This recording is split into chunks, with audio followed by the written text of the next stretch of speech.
So first things first, I'm just going to jump into what you guys do with those files. So like I was mentioning just a moment ago, you have a folder in there, and then you have a Unity package. This is what happens when you open up the project folder inside of Unity.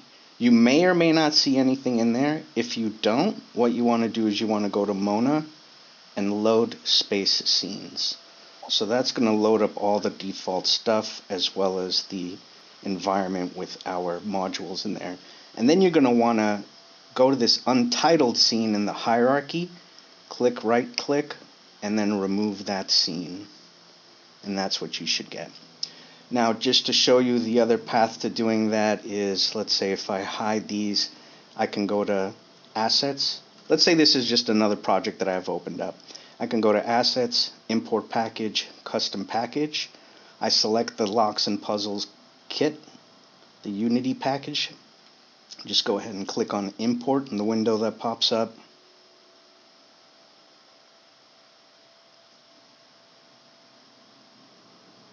And it's going to stick all those files inside the Mona library here in the Projects tab. And you're going to go to Mona Library, Kits, Puzzles and Locks. And then right there by default, you're going to have all the different modules. So you could just drag and drop them into your space if you wanted to. Does that clarify, Auslander? Yep. Cool. Alrighty, so then actually we're going to go ahead and we're going to take a tour of a world right now so that we can see a use case for what we're about to learn. So let me drop that in the chat. So if everyone wants to go in and visit that space, we'll look at a great example of a puzzle. This was actually created by Tom Moore. This puzzle module that we're going to be working on was inspired by this space and what he created here. Everybody know how to get to the chat window and see the link? If not, or if you don't, for whatever reason, you're not going to be joining us in there, just go ahead and watch my screen. What's up, Zap?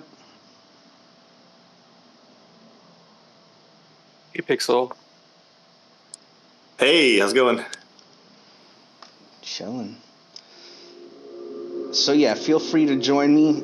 Just click on the link inside of the chat window, and I'm just going to show you this amazing space by Tom Moore. And it has a puzzle, which is in essence the same thing that one of our modules helps facilitate. He's actually got a great cutscene right here.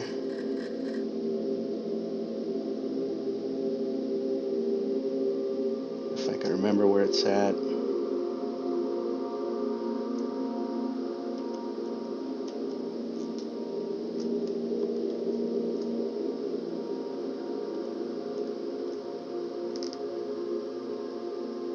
You just go all the way down, right here.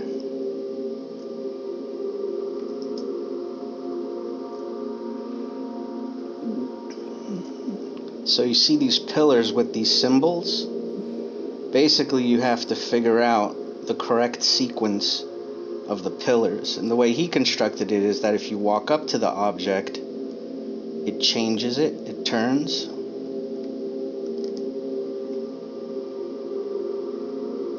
Oops. And there's 4 of them in this instance, and you have to get them in the right sequence in order to open that gate.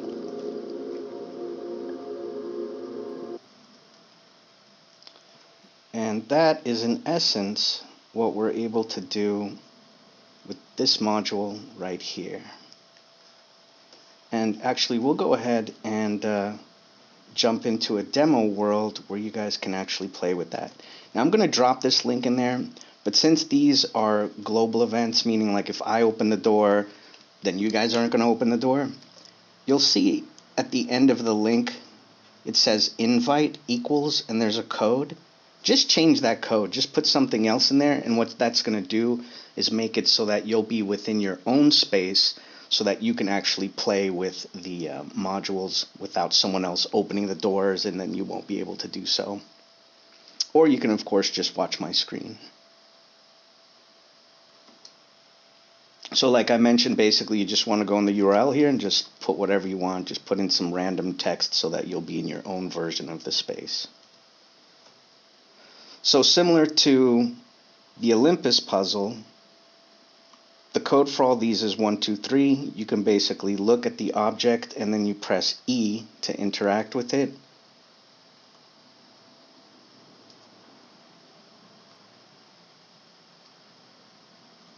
And the door opens. So we have 3 different doors. We have the single sliding door, or swinging door, I should say.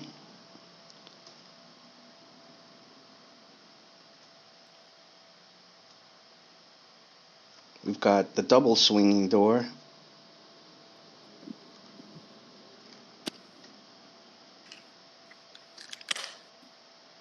And then we've got a sliding door. Anybody get a chance to hop in there and check it out?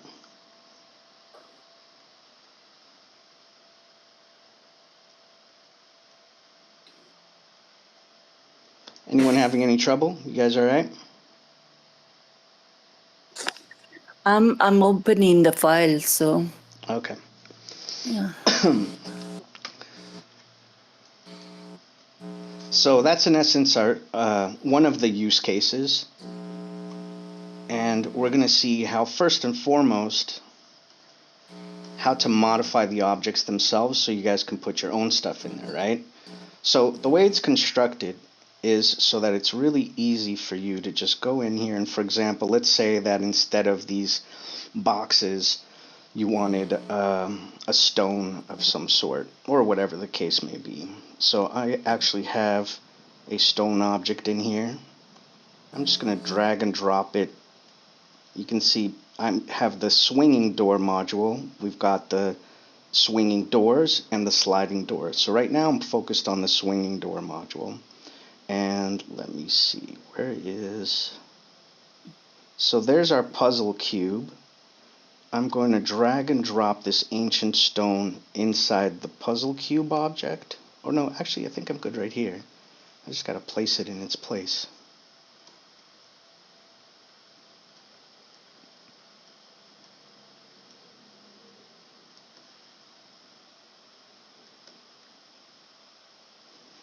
And then I'm going to remove the puzzle cube by going to the inspector and just unchecking the active or enabled button right there.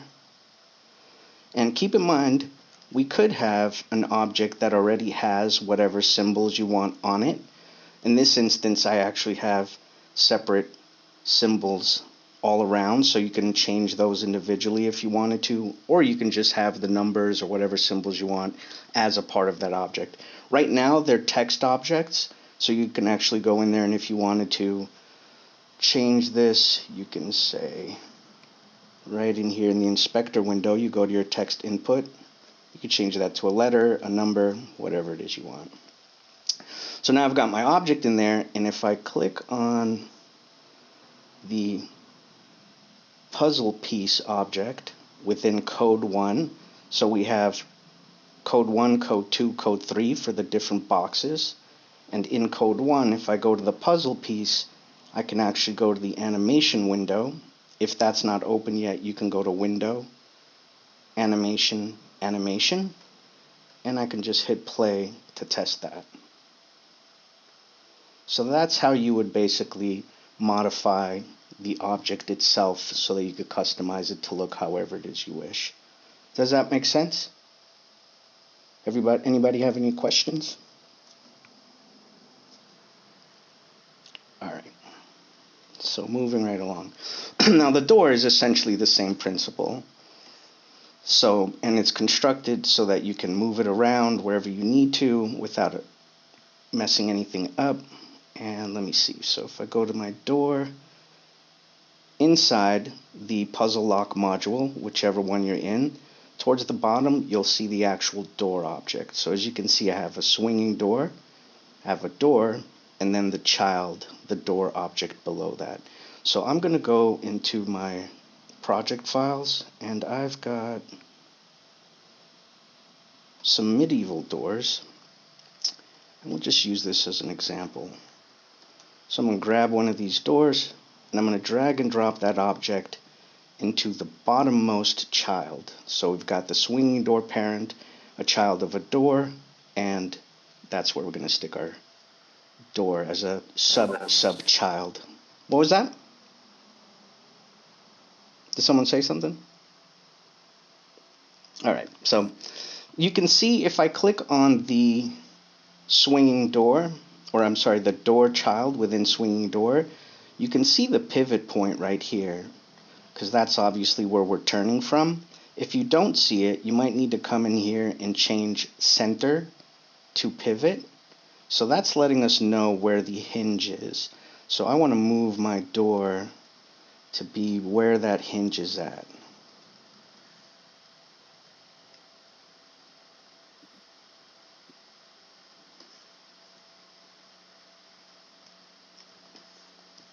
Alright, so I'm going to remove the door to object within the door object by clicking the active or enabled button in the inspector window.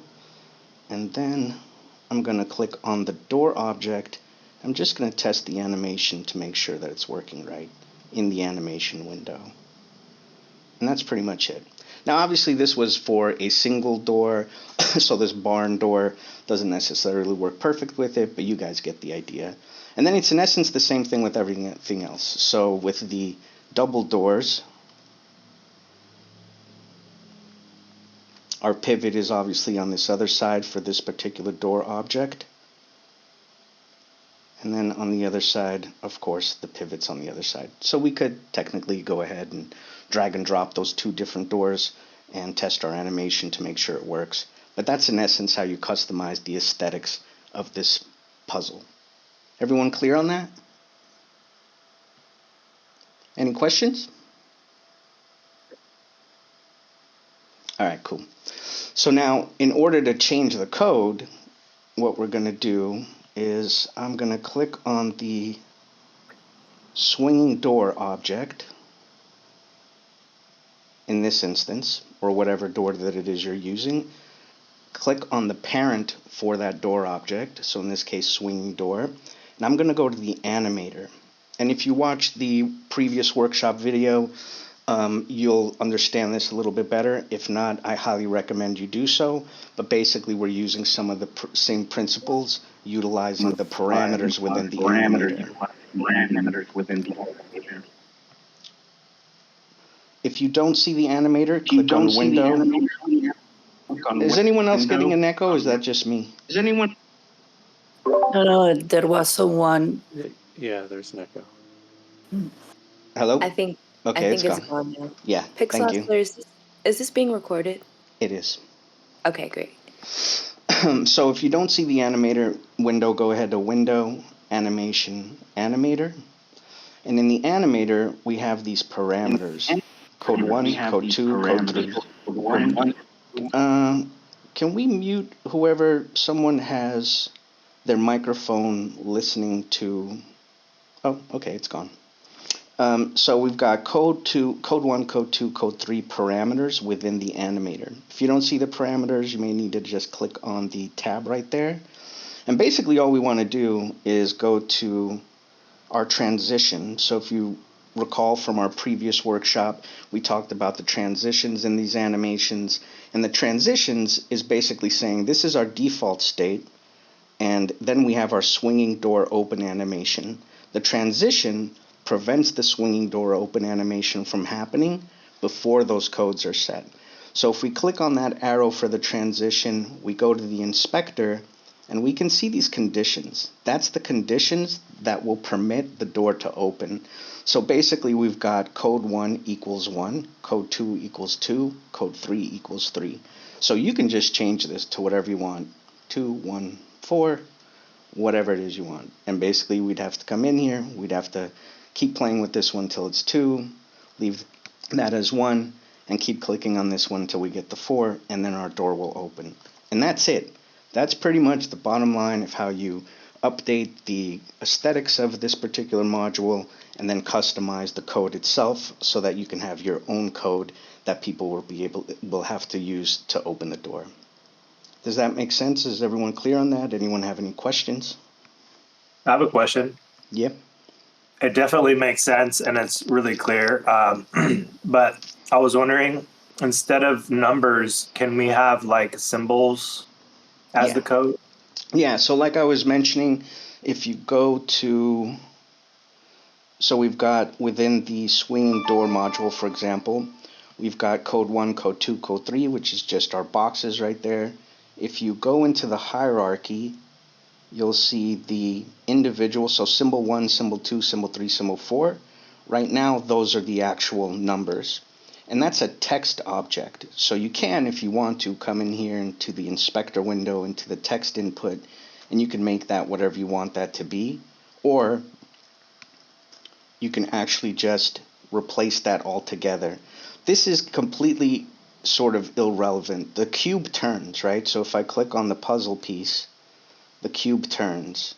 So I could, for example, let's say I just right click, 3D object, sphere. I throw a sphere in there. Let's say that this is my symbol. It's a graphic for a symbol that I want to use, right? And I'm just going to change its shape so that we could see it. So let's say that's just a symbol that I dropped in there, a 3D object, whatever it is that I want that particular symbol to be. I just place it there. And if I go back and test the animation, it just works. So you could just change that however you wish. Doesn't matter. There's nothing kind of holding this together. You just need to drag and drop your symbols into the puzzle piece object as a child and place it around wherever it is that you need it. Does that make sense? Yes. Okay, that makes sense. Cool. I like the modular design of how you've made all this. I'm sorry, I lost you there for a minute. I was saying I really like the way that you built this as like a modular design. Yeah, we try to make it as easy as possible, so it's pretty much drag and drop for folks that don't have too much experience with this stuff. I will say though,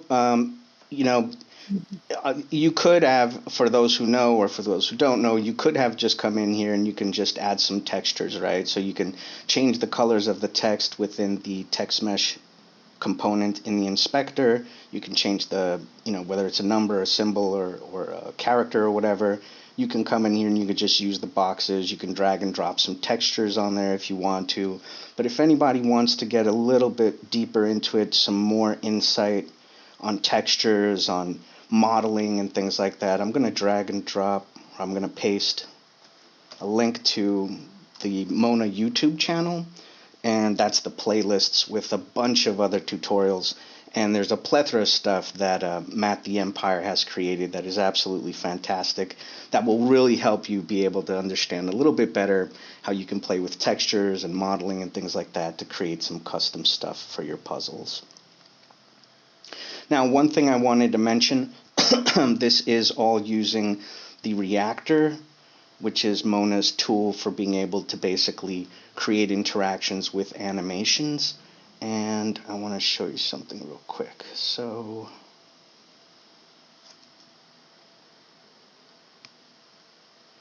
if you look within each puzzle piece, so code 1, code 2, right now I'm looking at the second box, code 2, there are 4 objects called reactor 1, 2, 3, 4. That's essentially some boxes. So I highlighted one.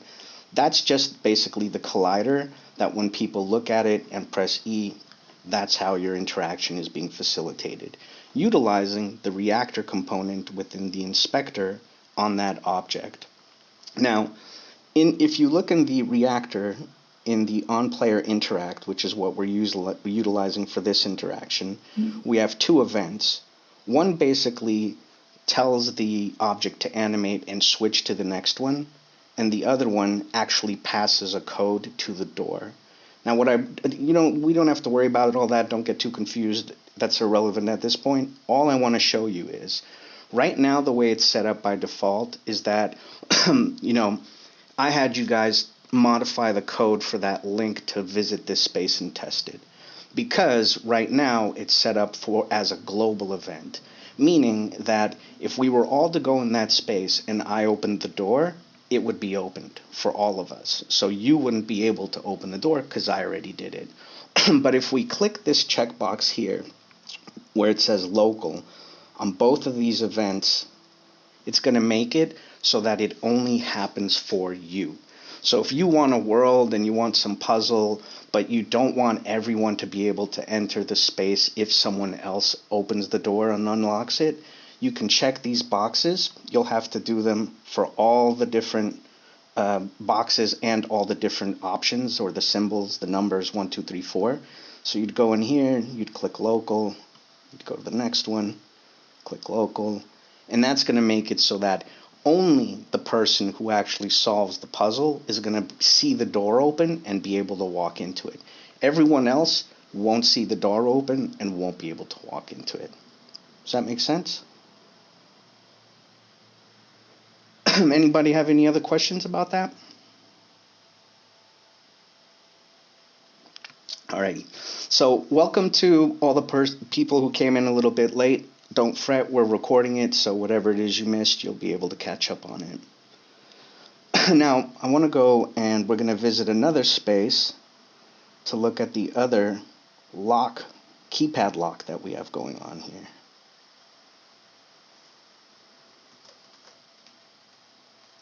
And this one is a great example because I believe in this one I actually made all the events local. So if you guys want to, I put the link in the chat. We can all go check it out.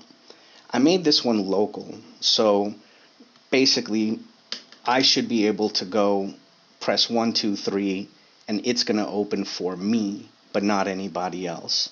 So theoretically, I don't know if there'll be some hiccup because we're all trying to, press it at the same time. But theoretically, it should only happen for me. And if you guys do it as well, then the door will open for you. Otherwise, you won't see it open.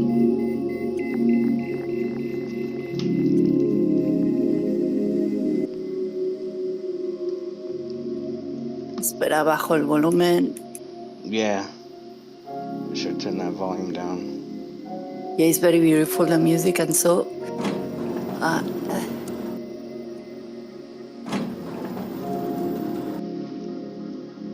Oh, wait. We need to find the code, right? It's 1, 2, 3.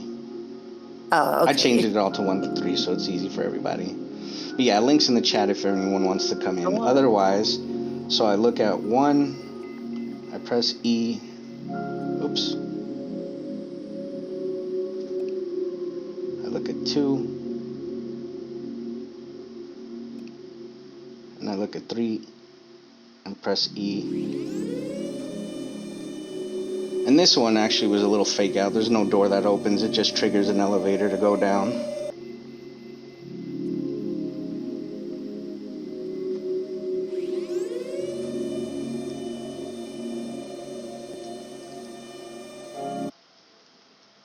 Alrighty. Everybody see that? Everybody get how that particular keypad lock works? By just colliding over it, right? Yeah, you just look at it and press E to press the button. Oh, that's cool.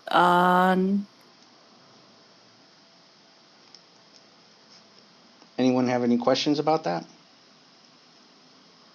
Yeah, that's cool. So you press the E in the square to make the appear or disappear. You press E to press the button. Yeah. Yeah. So in the Unity project files, I just turned off the puzzle lock module, which contains the 3 different doors options for that puzzle. And I just turned on the keypad lock module in the inspector so that I can play with those now. So the doors are identical to the previous puzzle. So the updating, modifying the objects is exactly the same. You drag and drop your object into the door. So same structure. It's got a swinging door object in there for this one.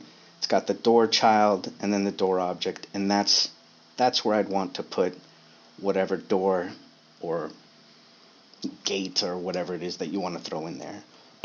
Now, this one's a little bit trickier because this one actually uses math in order for only that particular code that you designate being able to open up the door. So this one's a little bit more involved. Pretty straightforward, but a little bit more involved. So if I go to the keypad lock module, I can see my buttons, button 1, button 2, button 3, button 4. And you can see on the right-hand side in the inspector that they are the ones that contain the actual reactor that instigates the interaction like we looked at in the previous puzzle. Now, I'm going to turn on the formula here. This is just an object I put in here so that we can look at it. But this is in essence the code. What happens is, so with the animator, if you recall from the previous workshop, we are manipulating parameters by setting them true or false. So if I look at the animator, I can see that there's an option here for looking. This is just to detect if you're looking at the button or not, and we have a true or false value. But we mentioned in that workshop that you can also click on this little drop down and you can select an integer, a float, or a trigger. In this instance, we're using an integer. So we're just putting a number as a value, and we can manipulate that value with the reactor as well, just as we have the true or false parameters. So for example, if I look on the swinging door, which triggers our animation,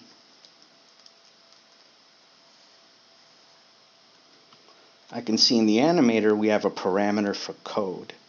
Now if we look at this transition to see what conditions will open the door, we can see that the condition is code equals 8. So the code parameter on the door has to equal 8. If it does, then the door will open. So what we're doing with the buttons, as opposed to previously in the other workshop, we demonstrated how in the interactor, and again, don't get too overwhelmed with all this stuff. You don't necessarily need to understand it in order to use it. And if you haven't watched the previous workshop, you should. This will make things click a lot better. But either way, if this is too much for you, don't worry about it. We're still going to get to point A to point B really easily without you having to think about this too much. So in the interactor, previously we were setting the parameters to true or false. In this instance, we have these other operations or options in the reactor. We can actually set a value. We can also do addition on a value, subtraction, multiplication, or division. So I'm basically saying button 1, the first button, not meaning button number 1, or well, in this case, I'm sorry, yes. So button 1 in this instance is the first button that we press, right? And what that does is it sets the code value to 1. So we're just saying that code parameter inside of the door, it's already at 1, but just in case they played around with other buttons or whatever, our first button for the code is number 1. We want to set the code to 1. The second button basically does code equals code plus 3. So now the code value is 4 when we press the number 2. When we press the number 3, our reactor is actually multiplying code times 2. So now our value is 8. If you press 4, it sets the code to 0. So the only way the door opens is if we get to 8. And the only way that we can really get to 8 is by following this particular sequence, button 1, button 2, button 3, so that the formula results in turning that value to 8. Does that make sense? Again, don't worry about it if it's overwhelming. You don't really have to understand it per se. I'm going to show you how you can modify that code so that your code can be whatever you want it to be. If anyone has any questions, just feel free to interject. So, the way we modify this, let's say we wanted to do 3, 2, 1. Now this can be a little bit tricky, but basically we just want to modify those values that we're setting so that the order is different. So let's say we wanted 3 to be the first button. What I'm going to do is I'm going to go to button number 1 in our default setting of 1, 2, 3 being the code, and I'm going to go to number 1 right here in our inspector within the reactor component. And I'm going to right click on it and I'm just going to select copy. And then I'm going to go to number 3 and I'm actually going to create a new value, a new event by clicking this plus sign. I'm just going to right click and I'm going to paste. Now keep in mind the 3 was what we had previously. Number 1 is what we want to make the button, the third button to be the first button in our code. So I'm going to leave that there for now, but we are going to remove number 3. I'm just leaving it so I can copy and paste it to our next position. Or I could just say right now, I can say, okay, let me click on number 3, copy it. I want the first button to be the third button in the code. So I'm going to click on that. I'm going to create a new event. I'm going to right click. I'm going to hit paste. So now that I've already swapped number 1 from being the first button in our code to number 3, I'm going to go ahead and remove the number 1 reference in our button 1. So now we've just made it so that the first button is the third button in our code. Is that making sense? All right. Feel free to interject. Arjun? Yeah, I was thinking is the button 1 is number 3, but it's just number 3 because of the code, no, because it's the order of the buttons, right? You know what? I might change this to A, B, C, D so that maybe that's a little bit clearer when I'm communicating it. But yeah, I'm essentially, since we're swapping button 1 and 3, the code. So button 1 is no longer the first code. It's the last number in our 3-digit code. So we're going to do 3, 2, 1 instead of 1, 2, 3. So now that I swapped that, I can go to number 3, which is now our first button in the code, and I'm going to remove the number 3 event. So we just basically took out the reference that says button number 3 is the third button in the code. And we said, nah, and we took that out, and we copy and pasted the reference, the event that says this is button number 1. We took that out of button number 1, and we pasted into number 3 right here. So all we're doing was just moving around that event. So these events you see on the button number 1, it's on number 3. That means the third button is the first one in our code. If we look at button 1, we can see number 3 event. That means that the button 1 is the third number in our code. So then on the final button, oh, that one stays the same. Let me see. So that one stays the same. That's good. We don't have to do that all over again. But that's in essence basically how you change that. Actually, let me just go ahead and run it, test it. Anyone have any questions about that?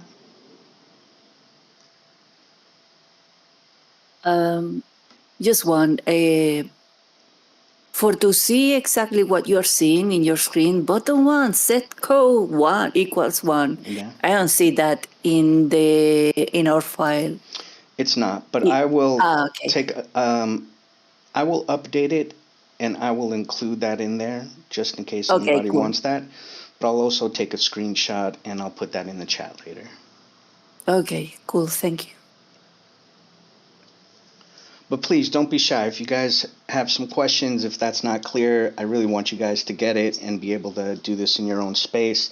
So please feel free, or if you're too shy to speak or don't have a mic, drop it in the chat and we'll clear it up so that it's clear.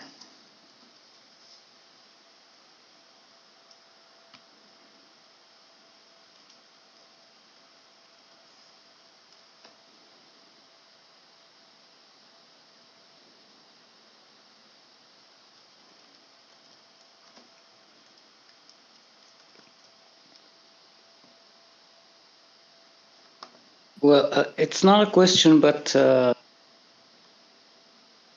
Yeah? again, is it recorded? Yeah, what's up, Moody? Yeah, I just I need to watch this time to get to fully understand, not just for interactive locks, but for many other users, same concepts.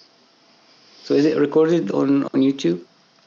Yeah, we're Yes, recording. Peter. It'll be available. Yeah, Yeah, it'll be that's available. So there you go.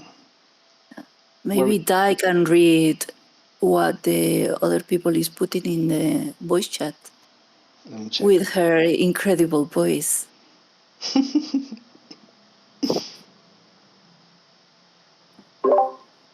Yeah, if questions start to roll through, I'm happy to read them. So you don't have to go back to Discord. Yeah, cool.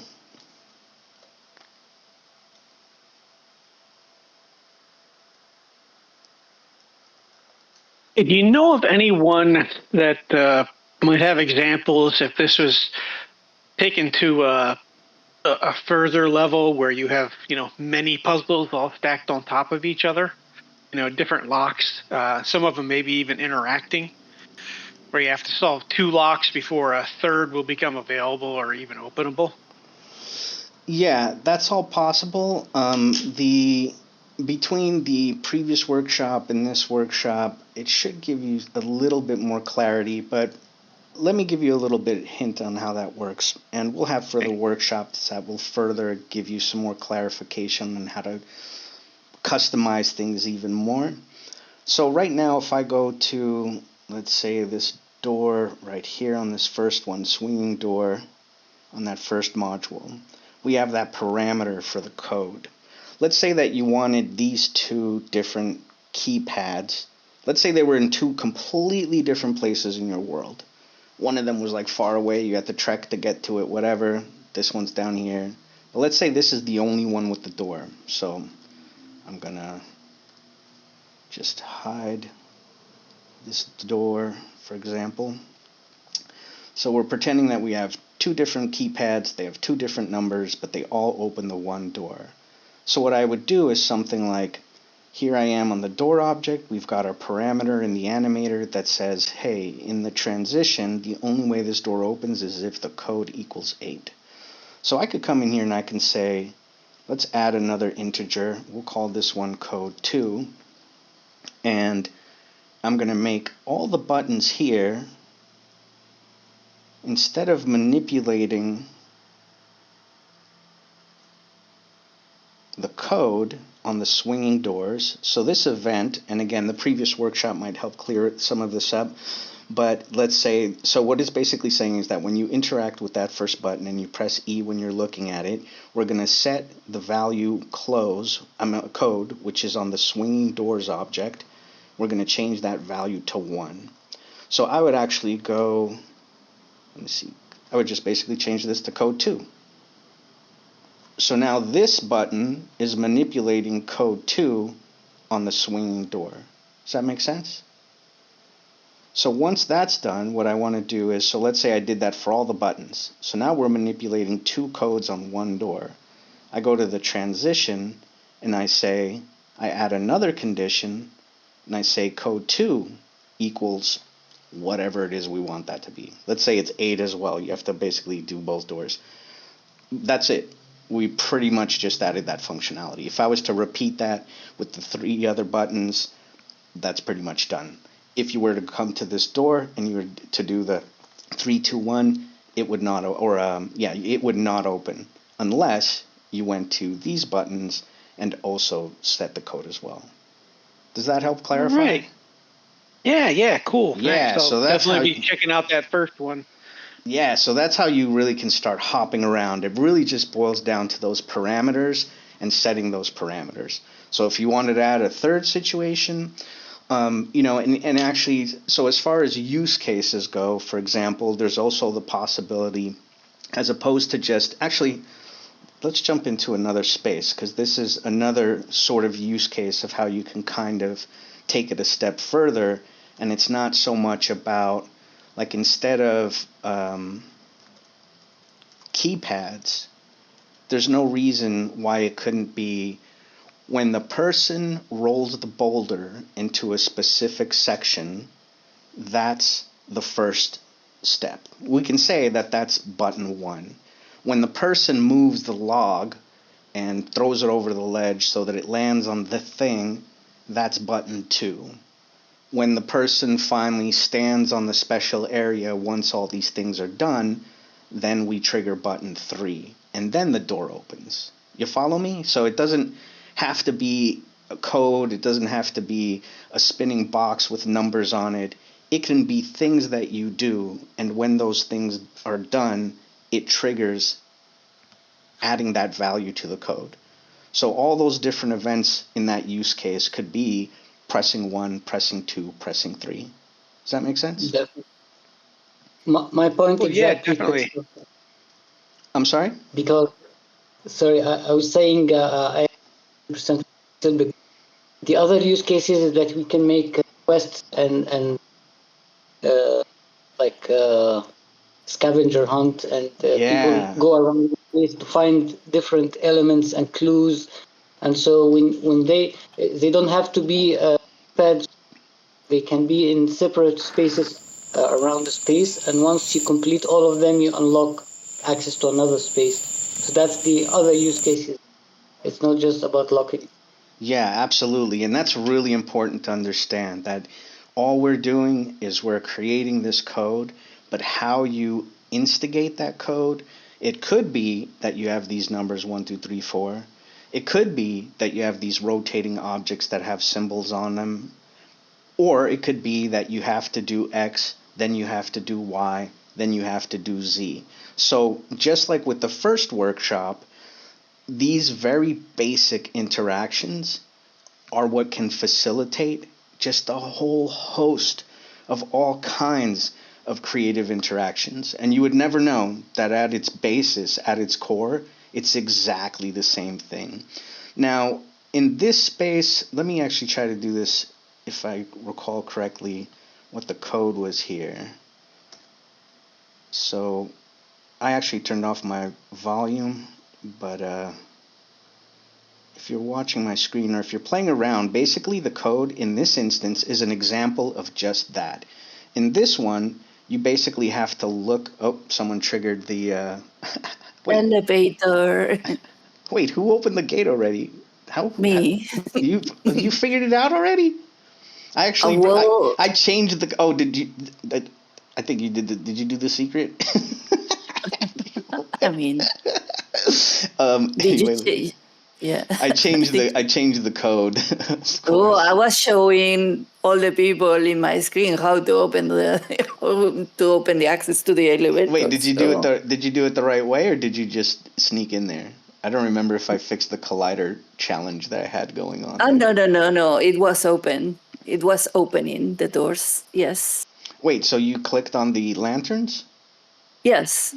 Oh, can you refresh the what sequence did you do? I did, well, that I came here. I saw that is clock orders. So I started by the last one. The That blue is the one? blue one.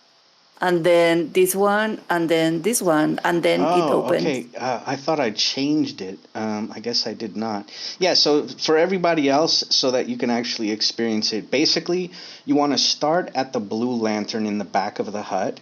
You want to look at it and press E, and then you want to do the same thing for the next one if you were to go around clockwise until you get to the one in front of the hut and look at it and press it, and that will open the gate. So this is in essence using exactly the same thing. So this was done so that it's local, so that nobody else can actually see that the door is opening for whomever actually, instigated the puzzle. So I could see, like, you can see when people do it, you won't see the doors open, but you'll see people walk inside the hut. Because from their perspective, they put in the code and they were able to see the door open up. Was anyone else able to put in the code and see the door open? I saw a few of you jump in there, but yeah, you're not getting the code in the elevator, so just give that up. Yeah. I was thinking. And don't you do it, Arjun. Don't you do it. Okay. Hey, Pixelaster, there's another question in the chat Yeah. asking, are we going to be shown how to make the buttons trigger an elevator like in the example space? So the elevator is just, yeah. You know what? Yeah, I'll show you. So Also, they're asking, will it always show the code after you complicate it? will it always show the code? Huh? After you complicate it. I don't understand. You don't ever see the Oh, code. sorry. Complete. No, well, this is just an example. That's why you're watching the code, the Oh, yeah, floating code. No, the floating code is just this right here. If this is what we're referencing, this is just so that I could explain it to you guys. That would not be in your space unless you wanted it to, or maybe you had a place where you wanted to reveal how it works or something. But no, that's just for demonstration purposes. So, but I'm going to go to this keypad lock and I'll show you as far as if you wanted an elevator, right? So here's our swinging door object. It's got a parameter for code. We have a transition, and where the code has to equal 8 in order to open the door. So I could come in here and let me see, our animation's on that door. I'm gonna create a new child. So let's say I'm gonna create a cube. I'm gonna do this as a completely different option, right? So I'm not going in the swinging door. I'm not using that anymore. So I've got a cube. And I'm just going to go through this quickly to give you some idea. And like I mentioned in the link that I shared to the playlist on Mona, there's a bunch more videos that can help you out with some of this stuff. But let's go through it real quick. So I'm going to get rid of this door just by clicking on the Enable Disable button in the inspector. So we've got this little cube here. I'm going to call it Elevator. And in the animation window, I'm going to click to create an animation. I'm just going to call it down. Oh, let's call it up. Oops. 1 second. Okay, so I have an animation in there. I'm going to hit record, and I'm just going to move this to get a default keyframe in there. I'm going to move my space in the timeline, and I'm going to move that object a little bit. So now we have an animation of an elevator going up and down. So in the animator, and you can reference the sliding door animation or any one of these other ones to get a better idea of what's going on here. But I'm going to right click and I'm going to create an empty state. And again, a lot of this is in the previous workshop. So I've created a default state, a new empty state. I'm going to right click on it and I'm going to set it as the default. So that's just to say, hey, by default, when we enter this space, this is where our elevator is going to be. And now this represents our up animation that we just created. I'm going to right click on our default state. I'm going to make a transition and I'm going to click on up. So we're basically saying let's have a transition between our default state to the up animation.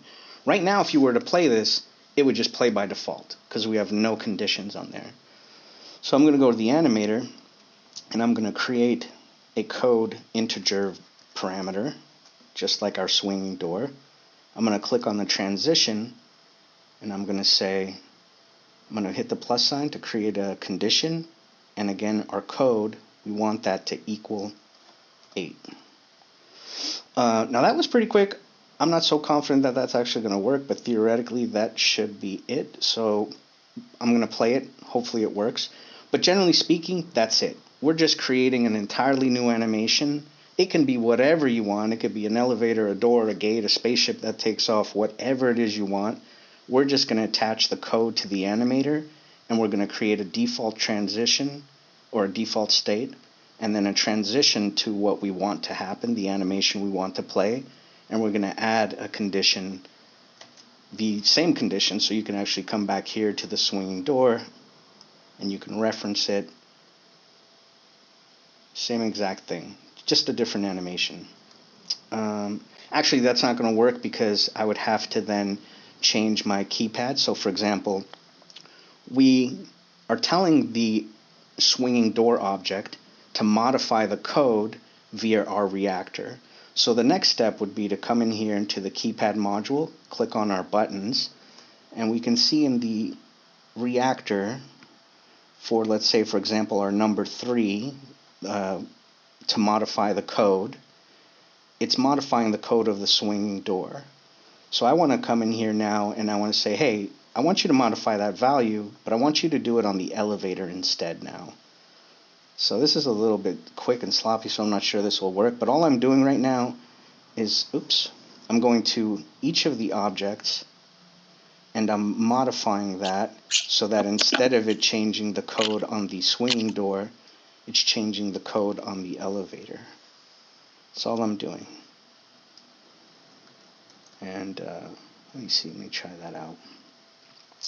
But that's in essence it. We're just basically changing which animation we're going to trigger and bringing over all our code and all the adjusting of the code. Does that make sense in general? Yeah, because this is more or less what we did also last week, Yeah. right? Yeah. With the switch and so.